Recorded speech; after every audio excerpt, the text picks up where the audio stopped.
امبارح فجأة بقت في حاجة اسمها أزمة المدافع في استفتاء الرابطة. ايه القصة دي؟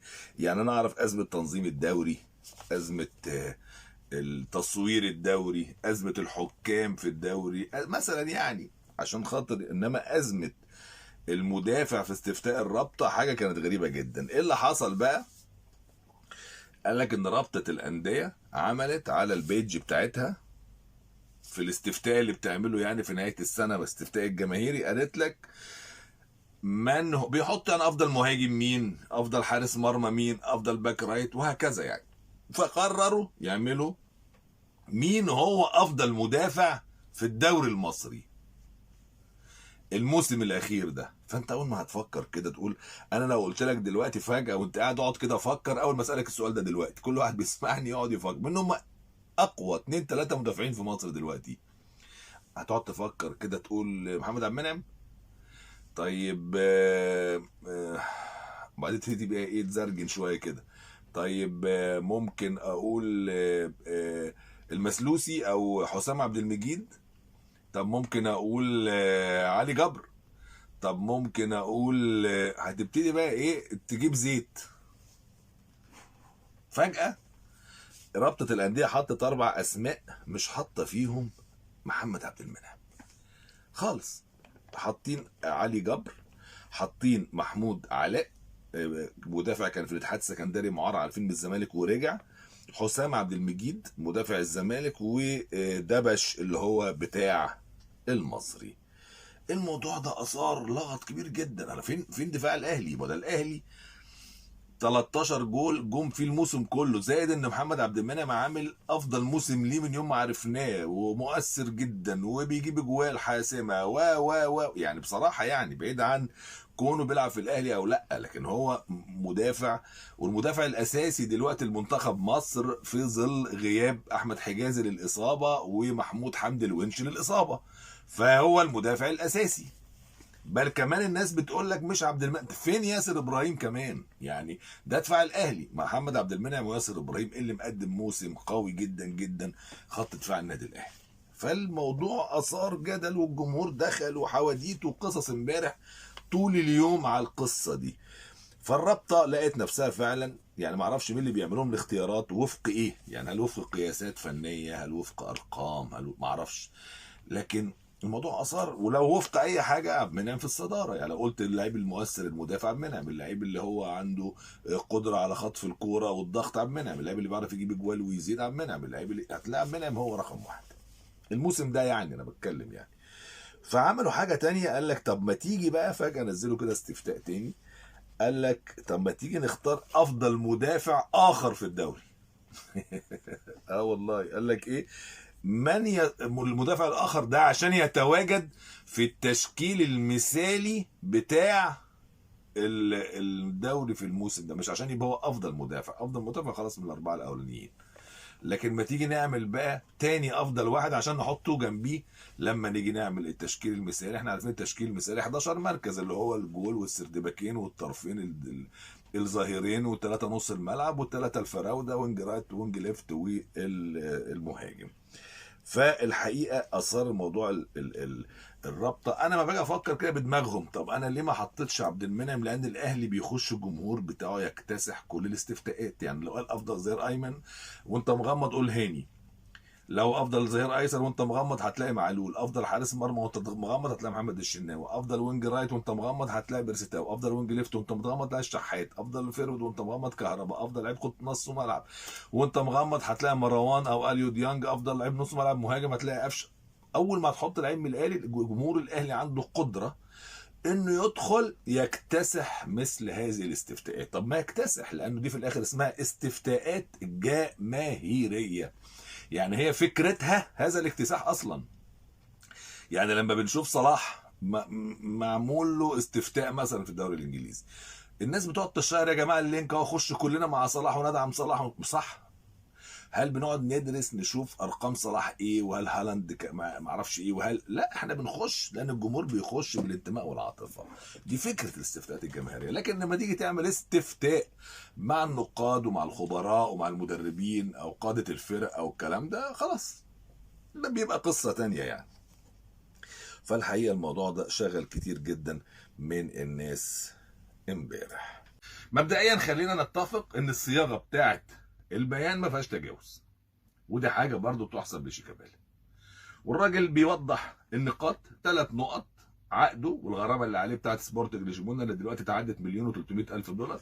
النقطه الثانيه اللي خاصه بالحجز، انت ليه ما توسطتش في الحجز يا شيكابالا؟ فالراجل بيقول انا اتوسطت لقيت ان ما فيش حجز، الحجز مرفوع بقاله شهور.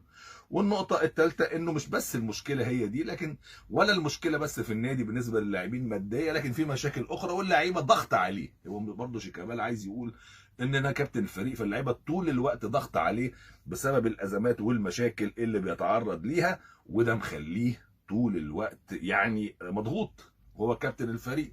وبعدين انت بتيجي احيانا لعيب يجي لك بصفتك الكابتن، كابتن يعني ايه؟ انت الراجل، وده كمان شيكابالا مش اي كابتن يعني. فانت حلقه الوصل بين الجهاز وبين اللاعبين وبين اللاعبين وبين الاداره والجهاز كده يعني. فاللعيب اللي عنده مشكله او اتنرفز او اندفع او عنده ازمه، بدل ما هيروح يتخانق يروح لكابتن الفريق يقول له والله انا مثلا يعني انا بدي اي مثال، مستحقاتي متاخره، انا اتفرض عليا عقوبه وانا ما استاهلش، انا عندي ظرف طارئ مش هقدر اجي التمرين بكره، انا متخانق في البيت. هو كابتن فريق بيستوعب اي حد وهو رمز في الزمالك. فالراجل بيقول ان اللعيبه ضغط عليه عشان المشاكل دي طول الوقت وهو بيحاول يحلها، لكن خلاص اللعيبه عايزاه يطلع يتكلم بلسانهم وهو ساكت. ادي البيان اللي عمله شيكابالا. هل هذا هو توقيت الزمالك يتحمل في صدام بين الاداره وبين لعيب بحجم شيكابالا؟ يعني احنا قاعدين نقول الهدوء وعايزين الامور تتلم وعايزين الزمالك ينهض، وحتى في الازمه الضخمه اللي هو فيها وازمه القيد وازمه كمان ايقاف القيد بالاتحاد الدولي، كل الكلام ده قاعدين نقول يا جماعه الخير اهدوا، والمدير الفني ليه مستحقات. لكن الراجل انا شايف ان هو اسوريو ده راجل الحقيقه عنده طاقه انه يتحمل وعنده رغبه انه ينجح رغم كل الظروف دي. بس انا بشوف في تصريحاته وظهوره دايما بيتكلم بشكل ايجابي عن نادي الزمالك. حتى لما بيقولوا له اصل زيزو عايز يمشي، اصل فتوح ما اعرفش ايه، بتلاقي اجابه منه يعني سريعه يقول لك ان نادي الزمالك نادي كبير والانديه الكبيره ما بتقفش على لعيب واحد. يعني هو بيقول اللي عايز يتكلم يتكلم، الزمالك هو الزمالك. فالظروف دي يعني من حظ الزمالك ان عنده راجل عنده التحمل ده والقدره على التحمل دي اللي هو اسوريو، رغم ان هو بقى له 3 4 شهور ما خدش مستحقاته. فهل الظروف دي تتحمل بقى ان يبقى في صدام بين شيكابالا وبين رئيس النادي السابق او اداره النادي او الكلام ده؟ طبعا لازم يخش العقلاء فورا يهدوا الامور. وانا اذا كان يجوز لي ان انا انصح شيكابالا وقائد واسم كبير وايقونه من ايقونات نادي الزمالك وجمهور نادي الزمالك، انا عايز اقول له مفيش لا حديث بقيه ولا حديث بتاع، اغلق هذا الباب تماما واقفله تماما واستكمل مسيرتك مع نادي الزمالك، لان نادي الزمالك دلوقتي يحتاج لابنائه من غير خناقات ولا تصفيه حسابات ولا خناقات. الفتره دي مش فتره اللي عايز يشطح يشطح، اللي عايز يخبط يخبط، اللي عايز يقول. بس العاقلين دلوقتي نادي الزمالك فعلا في احتياج الى الهدوء. بعض الناس اتكلمت امبارح وقالت اصله شيكابالا عقده هينتهي بنهايه هذا الموسم، فده كل ده الموضوع ده معمول علشان خاطر ان شيكابالا ما يكملش مع نادي الزمالك. الحقيقه العقد احنا معانا صوره منه، العقد مش ينتهي بنهايه هذا الموسم، العقد ينتهي في موسم الجاي 2023 2024. وعلى فكره العقد ده شيكابالا مضى عقد ب4 سنين وقت اللواء عماد، اللجنه اللي كانت تولت اداره الزمالك سنه 21 لو تتذكروا 2021. فهو مضى العقد ب4 سنين. بس العقد ده لما اتمضى وقتها 4 سنين وشيكابالا برضو كان تخطى 33 سنه او 34 سنه، فالراجل عمل عقد 4 سنين بس حط فيه شرط بيقول لك انا كنت لجنه هقعد كام شهر وامشي، فعشان خاطر ادي فرصه للمجالس اللي جايه فحط شرط في العقد اذا كان شيكابالا عنده قدره على الاستمرار. يعني بقول لك ايه، البند اللي اتحط فيه هو ينتهي بنهايه 23 24، لكن قال لك يحق للطرف الاول اللي هو النادي انهاء التعاقد مع اللاعب دون الالتزام نهائي باي تعويض مالي. وذلك بعد انتهاء موسم 22 23 اللي احنا فيه ده. هو باقي له موسم شيكابالا، ده البند اللي في العقد، من خلال اختار الطرف الثاني اللي هو اللاعب بانهاء التعاقد عن طريق البريد خلال مدة 15 يوم من اخر مباراة في الموسم بالنسبة للدوري العام، وذلك فقط بعد انتهاء موسم 22 23. هو باقي له موسم يخلص 24، لكن يحق للنادي في الموسم ده اللي احنا فيه خلال 15 يوم من اخر مباراة اللي هي كانت الاهلي والمصري في الدوري يوم 26/7. 15 يوم مستمرين لغايه يوم ايه؟ 10/8 اللي هو بكره. يعني يستطيع الزمالك لغايه بكره يخطر شيكابالا انه مش ان هو بينهي التعاقد دون اي التزام مادي.